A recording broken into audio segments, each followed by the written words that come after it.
Yes, yes, the DNF queen is back. I got 2 for you in this video. That's right. Plus a 5-star read that surprised me and some meh books in between. So if you're ready or not, get yourself a snack and or a nice beverage and let's get ready to talk about them.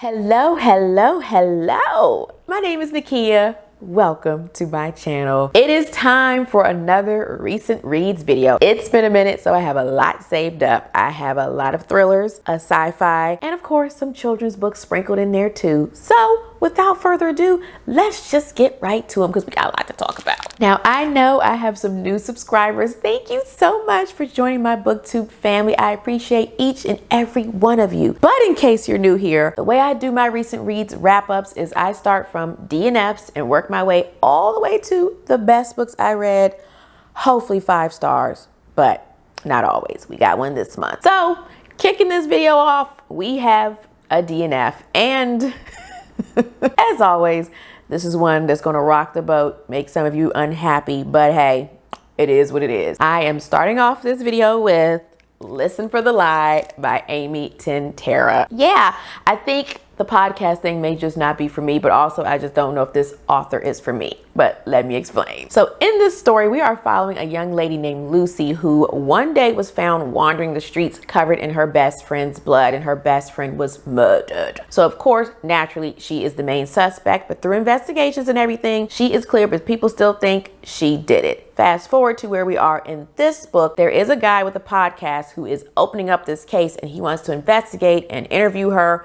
and etc. and whatnot. So we have podcast elements, and then we also have her in her present day life dealing with this podcast that's popular and stirring up stuff, and people are now giving her the side eye because it's being brought up again. And also she's moved away from her hometown where all this stuff has happened. But in this book, she is going back to her hometown to go deal with this podcast situation because I think she wants to figure out what happened herself because she doesn't remember things, and also hopefully clear her name so people can stop looking at her like she's a killer. Now, this one is a 2024 release, but it was not on my radar. Like, I saw it and I was like, nah, I'll pass. But then I started hearing people talk about it and saying good things and that the audiobook was good. So I was like, okay, I'll give it a try. I think I read a little bit of the first chapter and I thought I was interested by like the first line and first couple sentences.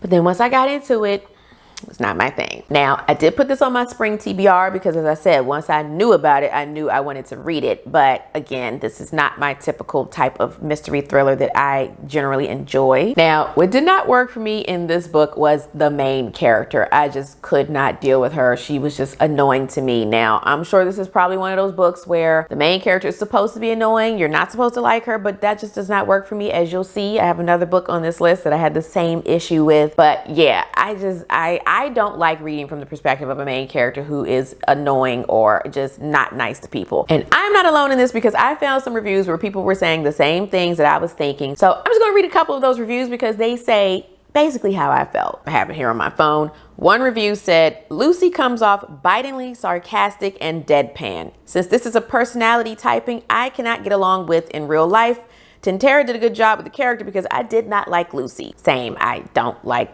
that type of person, like they said, even in real life, so did not work for me. This person says, this is put out as the author's debut to adult fiction and it very much shows. It came off as very humorous despite this being what is supposedly a thriller mystery, which was very off-putting and seemingly in ill taste, and it had a very juvenile way of introducing characters and their personalities.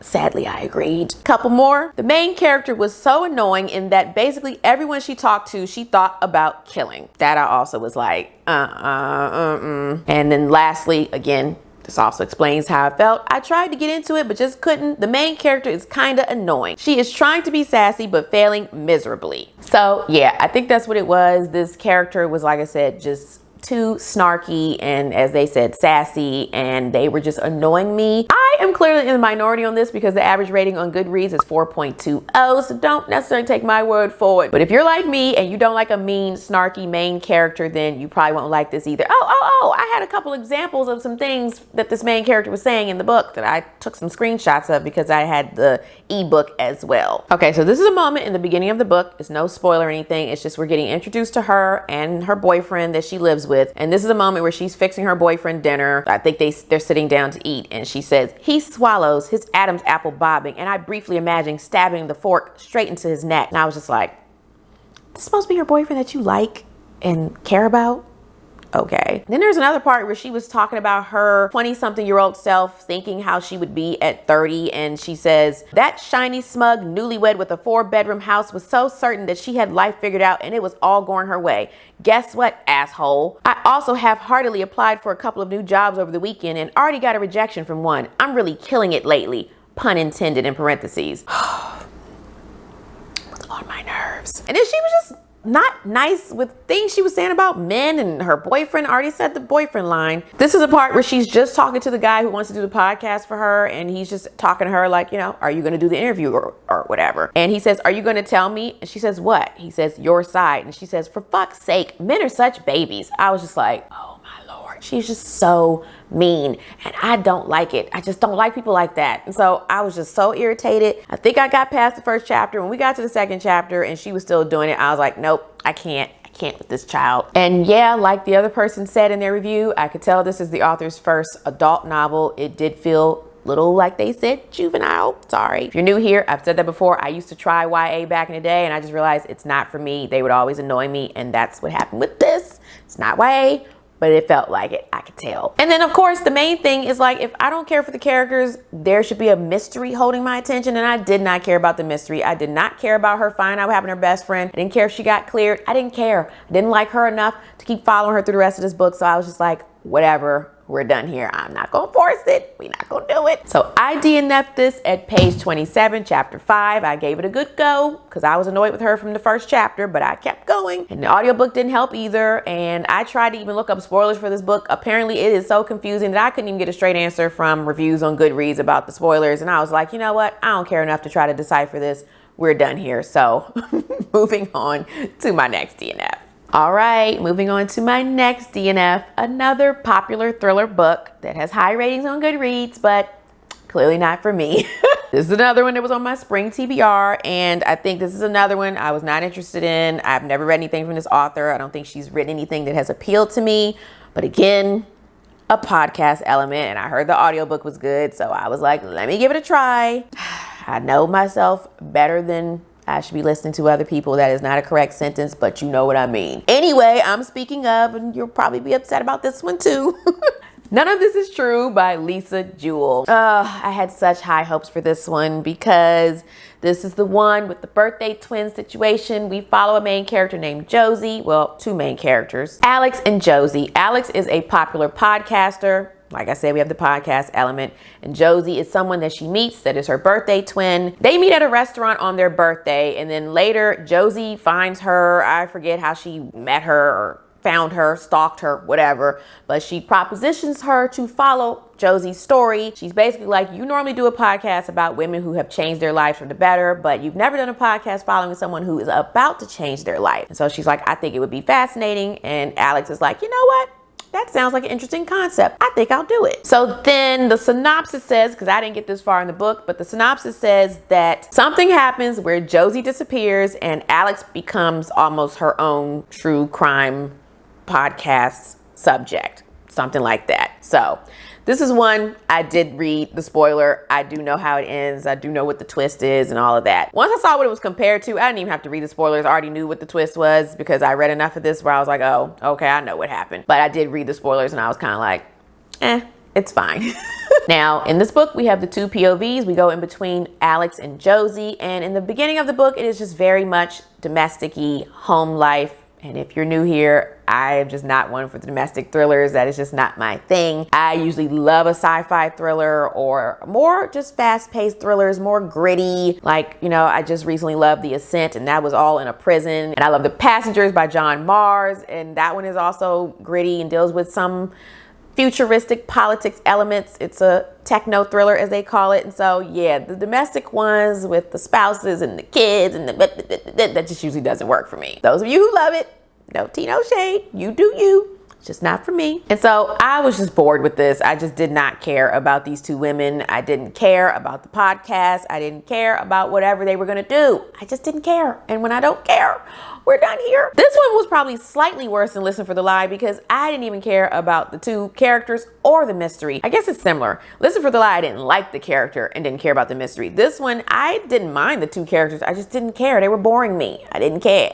I've already said that. Take a drink. And for this one, I have another Goodreads review that summed up how I felt about this book. This person said that Lisa Jewell certainly checked all the boxes as far as story structure goes. Her construction of story and pacing were quite good, but I must say that I found the plot lifeless. That's how I felt. They also said, it occurred to me 2/3 of the way in that I could easily put the book down and walk away without caring what was going to happen. I didn't even need 2/3 of the way in. From the beginning, I would put the book down and then I would look at it and be like, I guess I'll go back to it. And then I just got to the point where I was like, you know what? This book is going to drag me down. I will get into a reading slump. It's not worth it. Let's just put it down. So that's what I did. And I DNF'd this one on page 45. There are no chapters because it just goes from Alex to Josie, Alex to Josie. So page 45 is how far I got. But again, I'm in the minority. This one has an average 4.15 rating on Goodreads. So again, it's just me. And this is a 2023 release. I'm pretty sure it was nominated for Goodreads Choice Award. So again, it's clearly just me. I realize that the thrillers I love the most are not necessarily the most popular of the year. So yeah, I don't know if I need to keep following the crowd or just stick with what I know works for me. But it was still fun to try it. And it's fun to have something to tell you about. And I have some DNFs to tell you about. So now let's move on to the books I actually read and somewhat enjoyed to really enjoyed. Okay, so first up we have a book that I read for Gabby Reed's Book Troop live discussion because I was a co-host for her March pick, which was The Fury by Alex Michaelides. So I'm not gonna go too deep into this because we talked about it plenty in the live show. I will link it here and try to remember to link it below as well. But this is the one where we have this former movie star named Lana, I don't remember, but she invites a group of friends to her private Greek island for Easter weekend for a just nice little getaway and, you know, to relax and all that stuff. But then while they're there, there is a storm. They're disconnected because they're on an island and there is, of course, a what? Murder. And so, of course, this is a closed circle mystery. We have to figure out who did it because there's only a certain amount of people on the island. And this is supposed to be similar to Agatha Christie's and then there were none. Everything is compared to that. Usually not the case. I haven't read that, but I can already tell it ain't gonna be that. Now, this one just came out in January of 2024. I am not in the minority on this one. I will say my relationship with Alex Michaelides is I really enjoyed his first book, The Silent Patient. Like that was one of the first books I read when I got back into reading and started my booktube channel. And then I tried to read his next one, The Maidens. I DNF'd that one, did not enjoy that. So I wasn't sure what we were getting into with this one. And this one I also did not enjoy. I ended up giving this 2 stars. I pushed through for the book troop discussion so I could have things to add to the conversation, but I told them if it were not for that, I probably would have DNF'd this because I was also bored. For me, it took until about 100 pages in for some things to start happening. Now, one thing I didn't know from the synopsis, and this is not really a spoiler, but we are not necessarily following the main character, Lana, who we found on the synopsis, you know, it's her Greek island and everything, so I thought it was gonna be her POV. We are following her friend, Elliot, and so he's telling us everything from his perspective. Elliot is the other character I was speaking about earlier. He was not a likable character. He was doing the foreshadowing thing throughout, which I have learned gets on my ever-loving nerves. I cannot stand when a character is like, oh, this is going to happen in chapter 44, or, oh, you thought we were going to do this? Let's rewind and go back to this. I don't like that. Don't interrupt my story. Don't do that. Let the author do that. I know it's the author, but I don't want the character doing it as the author. I just don't like it. I also just felt like there was no atmosphere here. You know, we got this nice cover. You can see the water in the background. We're on a Greek island, but I didn't feel like I was transported to another place. I just didn't care. Like I said, things got a little more interesting for me around the 100-page mark because that is when we finally got the murder. It took that long. And then the main character that we're following, Elliot, he backtracked and took us to some things to let us know how we got to this point. And, you know, there were some interesting, juicy things in there that I was not expecting. And I was like, oh, okay, now we cooking. And then I just didn't like what he was doing after that with, like I said, playing around with the story with we're gonna do this and then we're gonna jump over here and we're gonna do this and you thought you knew this, but nope, that's not where we're going. I got annoyed. I was just like, I swear I'm gonna hurt him. If he was real, I would want to hurt him. So again, I was able to push through. It was not horrendous, but at the end of the day, it just was for me. It's forgettable. I'll probably forget about it by the end of the year. I don't even know if this will be on one of my most disappointing books list of the year because I wasn't expecting anything. So I guess it lived up to my expectations. I just wanted it to be better. So again, 2 stars. Moving on. Okay, next up we have another 2-star book for me, but I did enjoy this one more than The Fury. This one was one of my most anticipated for 2024, but I didn't talk about it in a video because, as I've said in my video, I tried to keep it to just mainly mystery thrillers. Sorry, I feel like I have hair in my eye.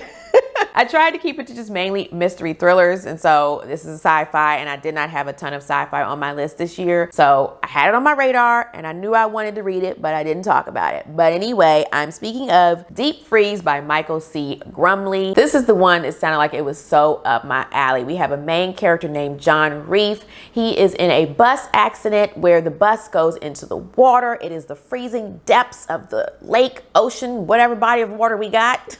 It's a river. I just looked at my notes. It's a freezing river. And he technically dies. But then he wakes up in a medical facility, and what has happened? How is he alive? What is going on? Who did this? Where is he? So many unanswered questions. And if you don't know, that is one of my favorite tropes, the amnesia trope. He doesn't have amnesia, but he wakes up and doesn't know what's going on. And so I just always love that. It always gets me intrigued.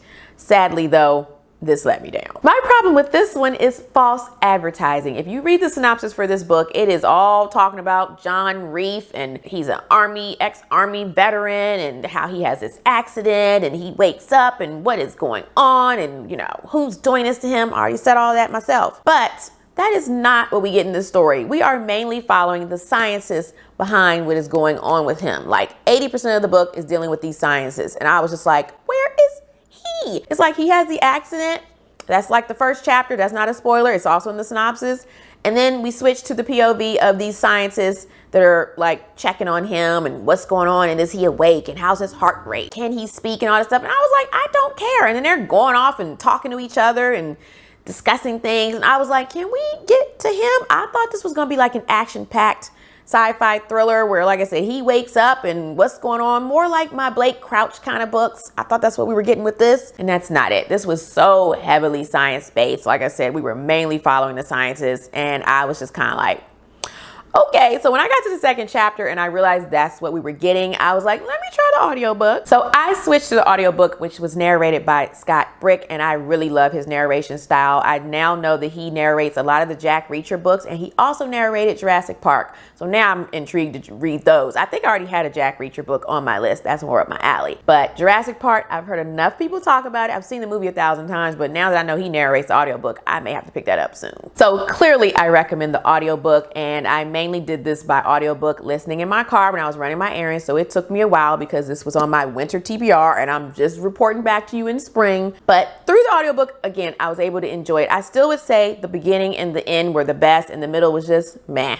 Like I said, too much of them scientists. When we got back to John at the end of, towards the end of the book, I was back into it. But the scientist stuff, like I got invested in him a little bit later, but it just took a while to get there. I needed more action, and it wasn't enough. I also learned from this book, I learned my lesson to just stop listening to sci-fi fantasy type of books in my car, because it's just so technical that I miss so many things when I'm trying to listen in the car. So from now on, don't hold me to this, but I'm going to try to mainly read sci-fi thriller books in tandem with the audiobooks so I can absorb more, because when I just listen to the audiobooks, I do miss things. Like this one is part of a series I just found out. This is the Revival series, and there will be a book 2 in 2025. So I will probably have to reread this physically so that I can read book 2, because again, I didn't hate it. So I will check out book 2, but I just feel like I probably missed some stuff because I was mainly listening to the audiobook and it was not getting me enough. It didn't have enough going on for that. So like I said, I gave this 2 stars, but I am in the minority. The average Goodreads rating is a 4.04. So if this sounds like it's up your alley, check it out. Don't necessarily go by me, but if you are like me and you want more action in your sci-fi thriller books, then yeah, you may not enjoy it. But again, I do recommend the audiobook, so in that case, you may enjoy it. But anyway, let's move on. And while we're on the subject of audiobooks, I have kept some audiobooks on my list that I want to listen to, books that I've enjoyed in the past, and I just want to re-listen to the audiobook so I can see how I still feel about the book, or ones that I just know this will be entertaining for me in the car. Doesn't really matter. It's just for fun. So I re-listened to Survive the Night by Riley Sager. Now, this is one of those books that is very polarizing. People either loved it or hated it. I wouldn't necessarily I loved it, but I did enjoy it. I am more on the enjoyed it spectrum. I did not hate it. It was a fun popcorn thriller for me. And I will say, listening to it in my car, I actually bumped up my rating. I went from a 3 to a 4. I was able to enjoy it much more the second time around. Now, in case you don't know, this is the one where we were following a young lady named Charlie who is away at college, and some things happen where she needs to take a break and get away for a minute. And so this takes place in the 80s, I believe. Pretty sure, if not, I'll correct myself. But yeah, and so there's no cell phone, no Uber, none of that. She has to go to the rideshare board at school and look for someone to give her a ride back home. And so she meets this young man named Josh. He says, I'm going that way. I can take you. She decides to take the ride. Meanwhile, there is a campus killer on the loose. So when Charlie gets in the car with Josh, some things happen on this trip, and she starts to suspect that he could be the campus killer, and she is stuck in this car with him on this road trip, hence Survive the Night. Now, I will still say this book is cozy. I put this book on one of my fall recommendations. I will link it here. I don't remember the name of the video, but I still say it's cozy for fall. I did realize there was some snow mentioned, so fall, winter, either way, but this is still one of those fast-paced, edge-of-your-seat type of books for me anyway. Like I said, popcorn thriller, easy read, not too complicated, and I just enjoyed it. As I said, the second time around, I was able to enjoy it more because I already knew the shenanigans that were coming at the end, so I was already prepared, and it didn't bother me as much the second time around. First time, I was like, what the? Okay, you have to suspend disbelief for this one. And I was already there because I already knew what was coming. So that wasn't a problem for me the second time around. Also, the very ending bothered me more the first time around. Again, I already knew it was coming, so it didn't bother me as much. And yeah, it is still not one of my favorite Riley Sager books. So that's why it's not a 5-star, but it is up there. Maybe I'll redo my Riley Sager ranking after his new release is coming out this year because, you know, that one will be old now, but I will also link that here. You can check it out or link it below. And so, yeah. We're on to some positive things. Let's keep it rolling and let's check in with the children's books I read recently. Now, for my children's books, I know not all of you are here for this. You probably skipped this section anyway, but for those of you who are, I still keep it short and sweet because they're children's books. Not a lot to go into. I don't rate these. I just tell you whether I enjoyed it or not and just any things that you may need to know as a parent or, you know, just as a reader like me. So first up, we have You Can Do It, Sam. I did read this for winter, and this is perfect for winter. I mean, look at this cover. Oh, I just adored the illustrations. There are a couple more Sam books, and I plan to check them out because I just enjoyed this so much. It was just so cozy. But basically, the story is, you can see here, they're in the kitchen.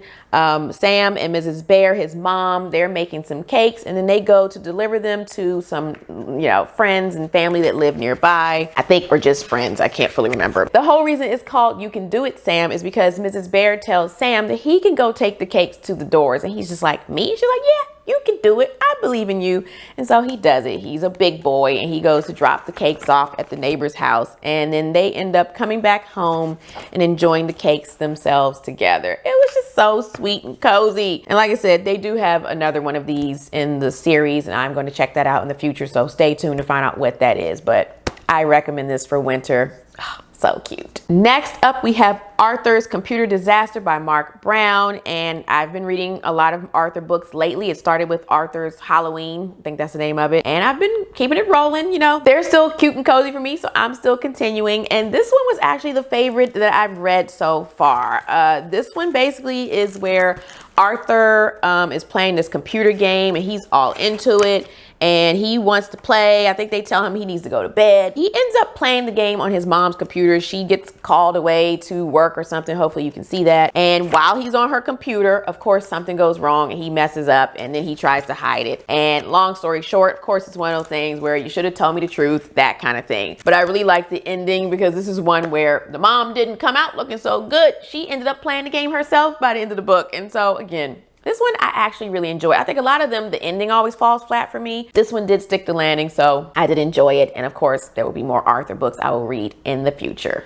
Next up, I wanted to pick up a book for St. Patrick's Day because I saw this and I was like, sure, why not? This one is How to Catch a Leprechaun by Adam Wallace. And this was so fun. Like, I will probably want a physical copy of this. I think I added it to my Amazon wish list, by the way. But yeah, this was so fun. It's basically we are just going to different houses, different kids, different families, and everybody's trying to catch this leprechaun on St. Patrick's Day. And he's getting away from everybody, and like they're setting traps and everything. And he's like, haha, you think you can catch me? You can't. So it was actually funny. There were things that made me chuckle. I enjoyed the illustrations. So yeah, again, this was fun. I want a physical copy so I can reread this every St. Patrick's Day. I told you we're gonna move through these quickly because again, not a whole lot to say. I just like to give you a taste of what they're like and the illustrations and that kind of thing. Next up, I have Pinkalicious and the Sick Day. I think I put this on my spring TBR, but I think I said, you know, I wanted to read this because she was sick and it's the time of year where a lot of people get colds. And so I don't know if I'm gonna continue with Pinkalicious. Like, these just don't really do it for me. Everything is so pink and that's just, it's not my color, like, you know. Yeah, and this one was just okay to me. My issue with this was that she was sick, but she wanted to go to school because she wanted to have perfect attendance. And I'm just not, you know, about promoting that and advocating that. I feel like if you don't feel well, take care of yourself first. Her parents told her that, but that was the whole thing about this. She wanted perfect attendance, and then it ended up being something happened at the school and her being sick didn't count and she still got perfect attendance. So it was still letting you know at the end of the day that the perfect attendance is what mattered. So anyway, like I said, it was fine. She got to do the morning announcement because she got perfect attendance and that's how it ended. And I was just kind of like, okay. So again, not sure if I'll read any more Pinkalicious because I've just been finding other illustrated children's books that I'm more interested in. So this may be the last one, but don't hold me to it. And I have one more left. Last but not least, I have a Berenstain Bears book. If you're new here, I have been reading lots of Berenstain Bears books because they're from my childhood. I used to love Berenstain Bears when I was a kid. I used to draw pictures from the Berenstain Bears books. So these are so nostalgic for me. And I picked up the Berenstain Bears and Too Much Junk Food because this one I specifically remembered from my childhood. This one I did enjoy, but I will say it's one of those ones that did not age well. They're just things that we don't talk about or do these days. Basically, this is one where Mama Bear is one day looking at Brother and Sister Bear and noticing that they're getting a little chubby. I didn't think that was too nice. So they have pictures of them like supposed to be wider and all this stuff. I was like, that's not nice. And then basically she's saying that they've been eating too much junk food and all this stuff. You got Papa Bear bending over, and I think, yeah, his overall split, like, I don't know. I wasn't vibing with that. Look at her here trying to fix his pants. Yeah, so they end up going to this doctor and he basically tells them like, you know, this is what your insides look like and that kind of thing. And so they try to eat healthier, but my other thing was like, you're not promoting exercise, and also Mama Bear should be setting an example. And it's also like, you know, you're putting all this blame on the kids and Papa Bear, but again, it should be a family thing. They did mention exercise once, and that was like, okay, that's better, but it took a while to get there. In the meantime, it was about the getting wider and the pants splitting, that kind of thing. Too much emphasis on weight for me, but I still enjoy it because it was from my childhood and there were just things that brought back memories. I think at the end, they all ran a marathon and they wanted to eat their carrots and stuff. And so the exercise part, like I said, came in, but it just took too long and I didn't like the other stuff in the meantime. But again, because it's from my childhood, I probably, yeah, I don't know if I want a physical copy of this one, but I did still enjoy it because it brought back memories. So anyway, that is it for my children's books. Now let's get back to the books I read and some 3-star and up. So again, we're moving up. We're going to positive things. Okay, this next one I picked up when I was in a reading slump because I talked about my favorite book of the year so far, The Ascent by Adam Plantinga. I was just like, nothing can compare to that. And I was so much enjoying being in the prison setting, only in the fictional world. And so I was like, I need something else in a jail, in a prison. I just need to keep this going. And I found a book by someone who really doesn't let me down. I've always been able to get through her books. I always at least give them 3 stars. And so I was like, sure, let's go with this. I read a little bit of a sample and I was like, this is what I'm looking for. So you may know already, but I'm speaking of The Inmate by Frida McFadden. So like I said, I generally always give Frida McFadden books like 3 and up. These are always good popcorn thrillers. I feel like these are always ones to help me get out of a slump. So this was no exception. In this story, we are following a woman named Brooke who has just moved back to her hometown because her 2 parents have died in a car accident and they left the house to her. So she packs up her son and goes back to this house, but she's a nurse and she needs to find a job. And for some reason, she's having a hard time finding a job locally in town, but she finds an opening at the local maximum security prison. She applies and she gets the job. What the staff members at the prison do not know, but we know as the readers, is that her ex-boyfriend Shane is an inmate in the prison, and he's there because he was convicted of some grisly murders, and her testimony is what put him there. So the question is, will Shane find out? And if he does, what will happen to our main character, Brooke? Now, in typical Freida McFadden fashion, we do have two timelines. So we have the present day where we're following Brooke, like I said, as she goes to the prison and she's working. That is a good amount of the beginning of the book, which I was here for. I got my prison vibes I was looking for.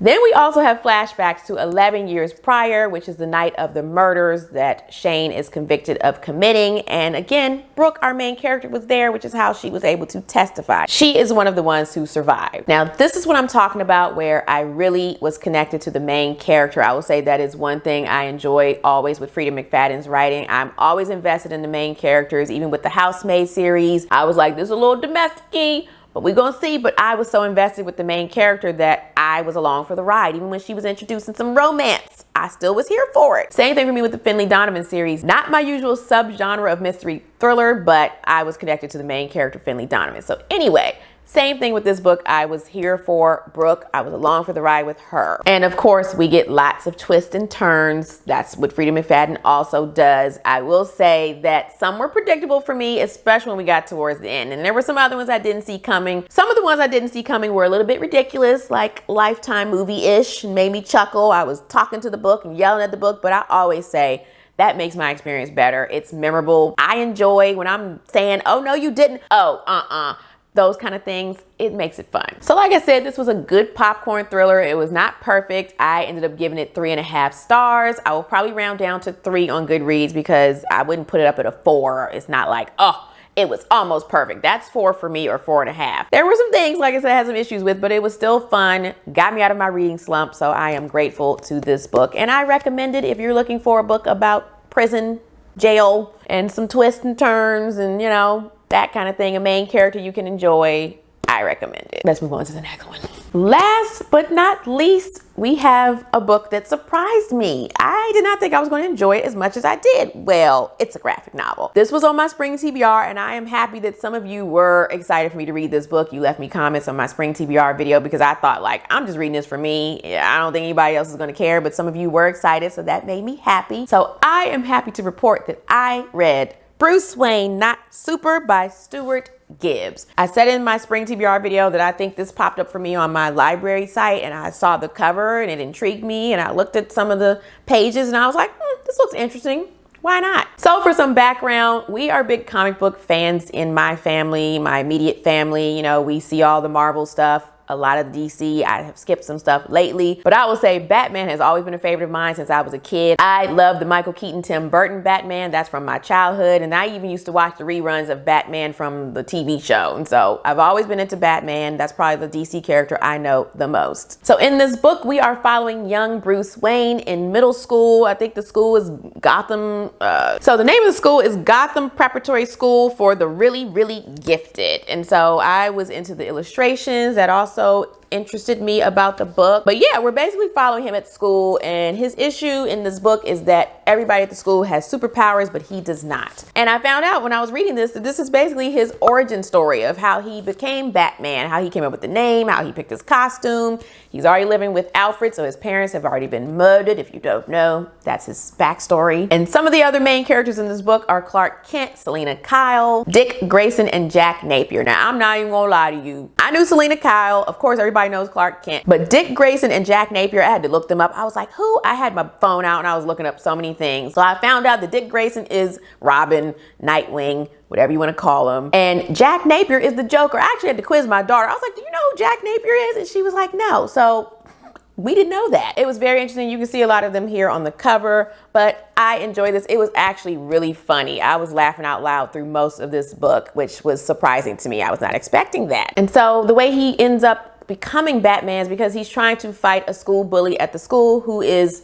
Jack Napier, aka the Joker. Of course, this is this whole thing of you have to be who you are and don't worry about other people and you're special. That's the whole thing. He had his own special talents and gifts that were separate from theirs, and he needs superpowers. He had his own superpowers. Now for me, this was a good introduction to Batman. I loved it. Like I said, I ended up giving it 5 stars, but I would say I'm probably somewhat in the minority. This has an average of 3.81 on Goodreads, but they're kind of split. 43% are 4 stars, so closer to me. 25% are 3 stars, and then 23% are 5 stars. So I'm closer to the 4 stars, but I loved it clearly more than other people. And just so you know, because I did read this review and I was like, oh, okay, well, I don't know this story that well to think that, but this was someone's criticism. A reviewer said this would disappoint kids who try to read anything else because it's so different from other Bruce Wayne stories. And they also said the logic doesn't make sense for Bruce Wayne to be in middle school at the same time as some of these other characters like Wonder Woman and stuff like that, or a teenage Wonder Woman, because they're all different ages in other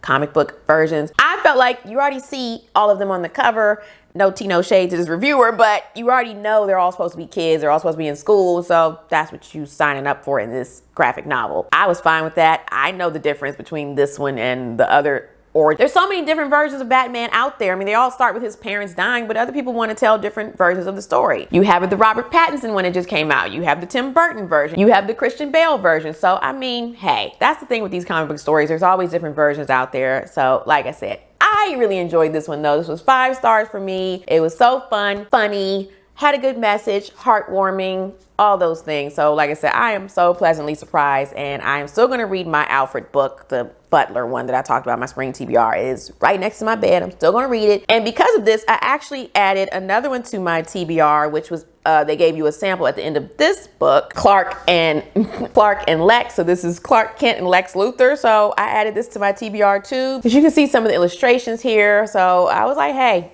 let's go for it. And there's even some other ones at the end of this book. So I'm actually looking for some more of these kind of graphic novels because, again, I enjoy it and I am also learning in the process. So anyway, I am tired of talking, ladies and gentlemen.